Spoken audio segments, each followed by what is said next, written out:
All right. Awesome. Well, right off the bat, a question that for years I've always wondered, being a fan of both yours and your brothers. Carmine's the name is Carmine Appice, but yours is Vinny Appice, right? Yes. Why is that? Well, Carmine used to say Appice, and if you actually listen to a live Vanilla Fudge album that came out in the early 70s, I think it was, or late 60s, and after the drum solo, Tim Bogert, the bassist, introduced Carmine. He says, Carmine Appice on the drums. So he used to say Appice. And then when he started playing with Rod Stewart, Rod started pronouncing it Appice, and Rod would get confused of the pronunciation, so Carmine just changed it to Appice. So he liked it better, I don't know. But my father says Appice, and I stuck with Appice, and then when I started getting into business, it got very confusing. And then we have an older brother, Frank, who says Appice. Oh, really? So, but he doesn't play anything, thank God. So it's funny. Oh, that's funny. Now, you and Carmine are doing your whole Drum Wars. You did the CD. You guys are doing shows together.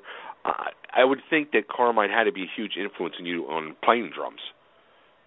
Yeah, there's a big 11-year age difference between us. So when Carmine started playing, he had the bands come over the house and rehearse.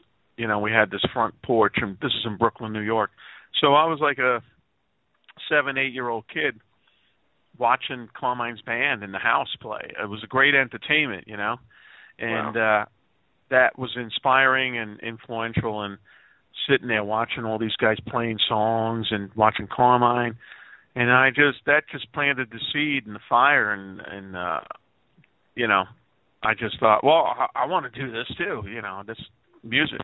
Right. That's what I want to do. So so that was the big influence there. And then later on, when he joined the Fudge and they got more famous and started making records, and that was another level that I saw, because I used to go see. My parents would always go to the concerts and take me with them, and my sisters sometimes. And we were young. We were 8, 9 years old, 10 years old, and go see these concerts, and that was more seeds planted, Right, like, wow, right. I want to do this too, So doing this whole Drum Wars thing has to be really, an incredible feeling for you, because, you and your brother really haven't done anything like this ever, right?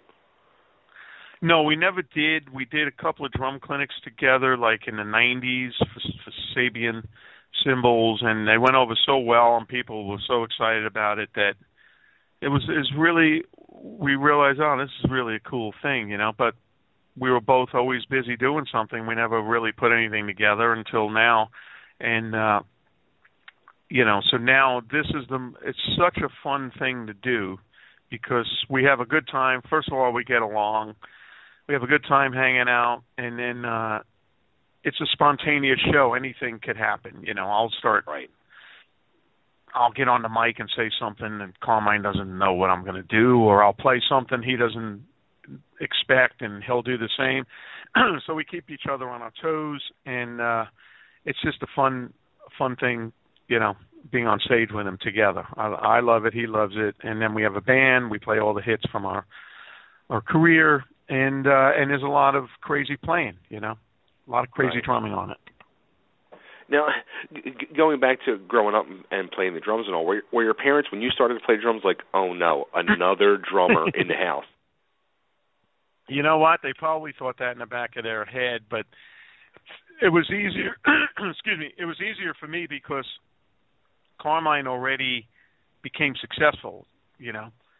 And I was playing, and then I started to get serious, and Carmine was already, he had, in the Vanilla Fudge, the first record went gold, and they're playing big concerts, and he's making good money, and so it was easy for me to go, you know what, I'm going to do this too, and had he maybe had to get a job or something, it might have been like parents going, well, maybe you should go to college, But they didn't do that. They were very, very supportive of our careers. They let us do what we want. They supported it. My father drove me and Carmine to gigs sometimes with the drums in the car, and I think a lot, when you're growing up, you have parents that support you like that. That really makes it work, It Yeah, rather than, because we had other cousins that played drums too, and the parents weren't so supportive. They said, you got to go to college and fall back on something and blah, blah, blah, blah. And what happens is you wind up falling back on that because your focus is not on one thing, you know. So absolutely. Yeah. So they went through it, and but they loved it, you know. God bless them. That's awesome. That's awesome. Now, how did the whole Drum Wars idea come together with you guys? Well, it started with that clinic back in the 90s. We did a bunch of clinics. And then when we started this about 3 years ago, it started as a drum clinic. We had a couple of drum clinics. And then we tailored it different. We didn't have a band, so we just played things together and solos, and then we were teaching. Then we realized, you know, we can't rely on drum clinics because they're hard to come across and book, especially with the way the music industry is with stores and sponsors and stuff. So we thought, let's make a show out of this so we can play at night at a theater or a club or somewhere, you know, concert. So that meant let's get a band, add some songs, and make the show move along. And so we combined everything. So the show opens with we both come out and play. The band comes out and we both come out and we play the Mob Rules, you know, a smoking version of that. Two crazy drums going. Then we wrote a song called Drum Wars. We go into that, and then we do a drum duet. You know, with we have an electronic drum that we do some stuff with, and then we go play a couple more songs. So it's integrated really nice. There's songs, there's some drum duets, a couple of solos, and just off the cuff, a lot of comedy, you know, because I'm nuts. I like to have a good time and do stupid things on stage. So that's how it came about. And then we kept playing and playing. We got it down pretty good where it flows really good now. So it's a really high energy, exciting show. You know, it's not just it's not a drum clinic for sure. It's a rock show. We got a band. We play about 9 songs, and then in between that, there's things people never see, like drum duets, drum battles. They never see that stuff too much, you know, these days. Right. So it's really cool. Now, how about I mean, when you're on stage and you're performing like the Dio songs, I mean, is it kind of weird for you to look over and not see Ronnie there?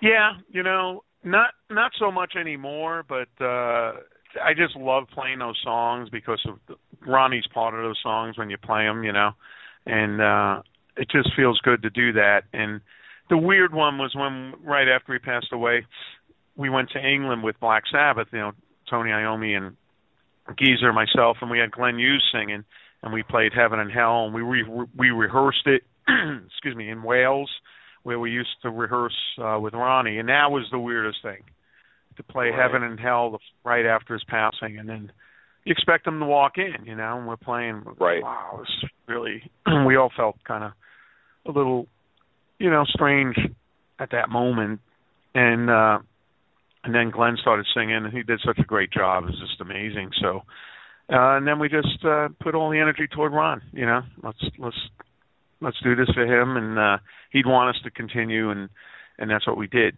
So playing these songs now, it's like they're just great songs, you know. And I'm also doing the original Dio band too. We're just finishing up an album with, you know, Vivian Campbell on guitar, Jimmy Bain on bass, myself, Claude Chanel on keyboards.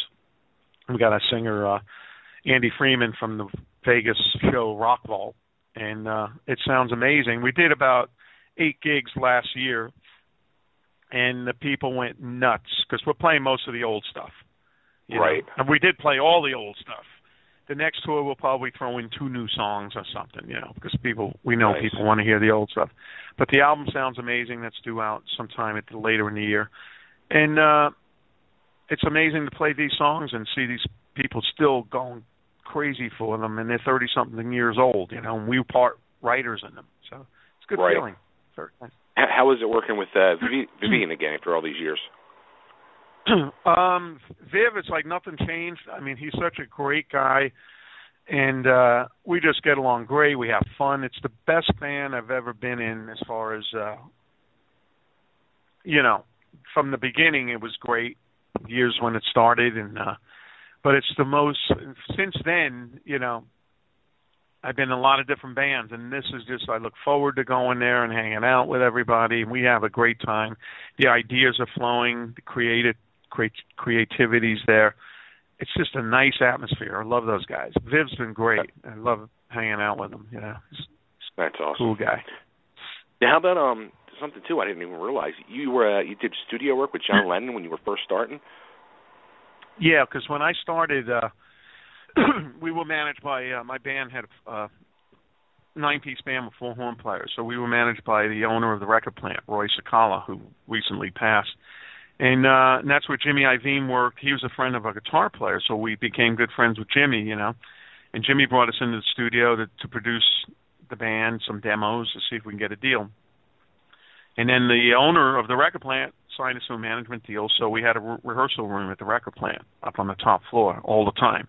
And we were there every night. It was like hanging out, playing, writing songs. And then one night, Jimmy was working with John Lennon, and they needed hand claps for a song they were working on called Whatever Gets You Through the Night.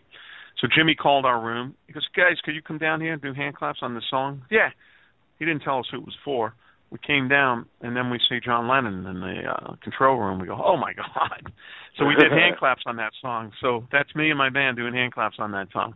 Then we left, and John must have asked Jimmy, who was that? And Jimmy told him, that's the band I'm producing. They're upstairs. They're here, and blah, blah, blah. A couple of days later, he came up to watch us play. He walked in the rehearsal room, started hanging out, smoked a couple of joints with him, and it was really cool. Then he asked us to do a live show, and we did a live show at the New York Hilton. Went on with these crazy costumes on and stuff, and that was the last show we ever did live, I found out. So I played his last show with John Lennon, played Imagine, Slippin' and Slidin', and Stand By Me with him. And then we did 3 videos, and then he did some producing of some singers, the wife of the owner of the record plant, and we were the band, so we did like 8 songs in the studio with him as producer. So we got to work with him a lot. It was really cool. And you were like, what, 16 at the time?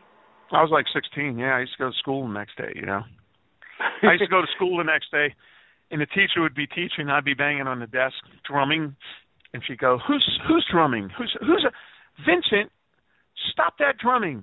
Blah, blah. And I'd stand up and go, excuse me, did anybody else play with one of the Beatles last night? Yeah, right. And right? the whole place would start laughing. That entitles me to drum, Yeah, it entitles you to a lot, an awful lot. Yeah. Looking back over your career, can you pick just one song that you feel is like you completely nailed it, perfect, flawless? I would say there's a couple, but We Rock on the second Dio album. It's a great, fast song, a lot of energy with the whole band, and it was a hard one to play, and in those days you didn't cut and paste and fix parts and stuff, so you had to get it right. And it's just a lot of cool drum fills in there and great feel, great song.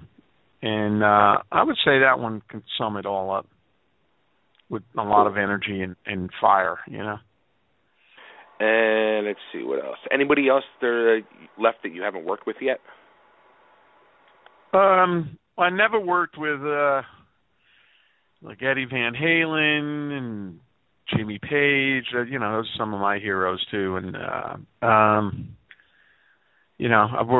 mainly worked with the same family, with Sabbath and Dio and some with Ozzy and stuff. And so it would be cool to it would be great to jam with Jimmy Page. I mean, who wouldn't want to do that, I mean, here's the guy who wrote all those riffs. All those great drum riffs, too, for drums to play to, so it's pretty amazing. All right, 3 quick questions, and I'll let you go. Number 1, I asked this to your brother a few weeks back, and I'm going to see if you have the same answer. Being a fellow Italian, is it gravy or sauce?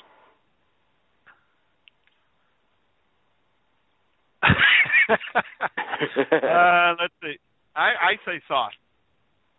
Okay. All right. He said when he's home in New York. Really, it's both. Right, that's what he said. He said when he's home in New York, it's gravy, but if he's anywhere else, it's sauce. Yeah. Like, Mom, you making gravy? Yeah. And you're in a restaurant. Can I get more sauce for this? Right. Or something.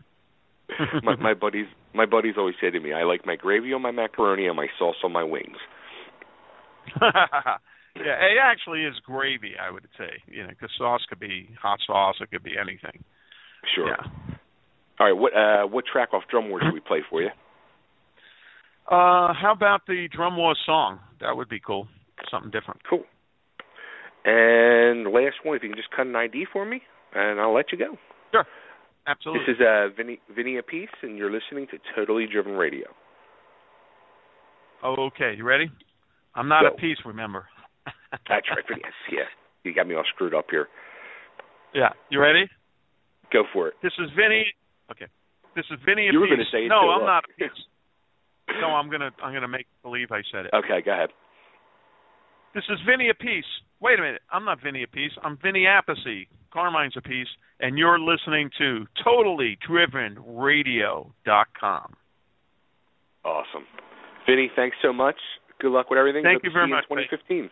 Yep. Okay. Take care. Bye.